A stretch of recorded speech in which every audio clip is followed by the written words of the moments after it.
Hey everyone, Patrick here with RAP4. Hey, talking about drop leg platforms today. Now this video is on request from a customer who wanted to know the correct way of wearing one. Well, there's a lot of different ways to wear them, but I'm going to show you a couple little tricks that will make it more comfortable for you. So here I have a USMC drop leg platform. Now this has mesh material to help it breathe. It's got MOLLE across the side, so you're able to attach holsters, pouches, anything you want to this.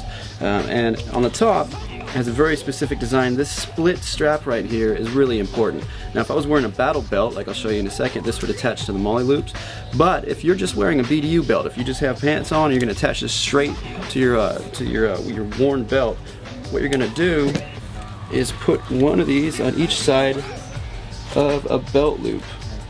And what that's going to do is keep it from sliding forward or back while you're running. So it's going to add a little bit of stability there to you. So go ahead and split that on either side of a belt loop there, and now it can't pull any more forward or any farther back. So that's going to add a little bit of stability there for you. Now when it comes to the leg straps, you want them snug but not too tight.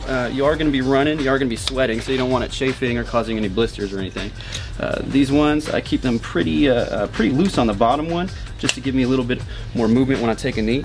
The top one though is pretty snug, and general rule of thumb is to move this as far up as you can. You want it up close to your belt as far as it'll go. It is adjustable, you just don't want it down by your knee. The reason for that is not only does your knee move farther backward and forward when you're running than your hip does, which stays still, but you're adding length that you're going to have to reach for your gear. If you have your holster way down by your knee, you have to bend over all the way to try to get to it. You want to have it up here, near your kit, near the rest of your gear. Now if you have a lot of gear up here on your belt that's blocking you from getting to here, you need to move that around. You need to put that somewhere else, because if you have to reach around a big pouch here to try to get to your stuff, it's going to mess you up and kind of defeat the purpose of having this here. Okay, so here I have a USMC battle belt integrated here with that drop leg platform.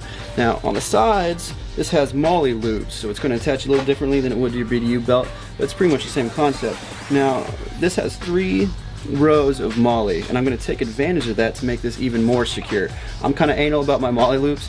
I cannot tolerate equipment failures when I could have just taken an extra couple of seconds to keep that from happening. So the way that I loop it in here is to put the strap through all 3 here, and then back over and through the middle one. Now it is kind of a pain to get it in there, but it's going to add a lot of stability to it out on the battlefield, as far as keeping it from moving around on you. So once you get it through, you just kind of tuck this one back in underneath it and snap it on, and there you go. So that's going to have a lot of added security. Even if these snaps were to come down, it's kind of held in there by this loop. So that's locked in there as best as it can be. These MOLLE loops are going to act like my belt loop did earlier and keep it from sliding forward and back. Highly recommend integrating this with a battle belt. Even the added padding here is going to help with the, as far as it sliding around, it's going to keep it more snug to you without taking it out on your hip. And definitely a good choice if you're looking to mount a holster lower. I keep mine usually on my belt. A lot of people prefer it down here. Even then, you can have a lot of gear down here that you might need to get to in a hurry that you don't have any room for anywhere else, like added magazines or pods, radio equipment. It's pretty light.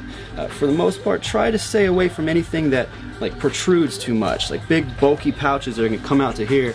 It's going to kind of mess with your movement and give it some leverage when you're moving around. You want to keep kind of slimmer stuff down here on your legs. A holster should be about as thick of a pouch as you have, maybe a double mag. That's about it though. Past that, you have like a big CLS pouch or a big gear pouch, an air tank pouch. A lot of those with the added weight and just it being out here this far, it's gonna cause this leg platform to rotate around if you're running. Some people will swear by it as far as putting their tank pouches down here.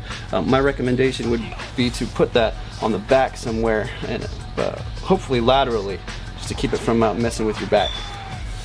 Thanks for watching. If you have any videos you'd like to see or any questions you'd like answered, just go to our Facebook page. It's facebook.com/RAP4USA and shoot me a message. Just say, hey Patrick, I want to see a video on whatever it may be. Looking forward to hearing from you, and we'll see you out there.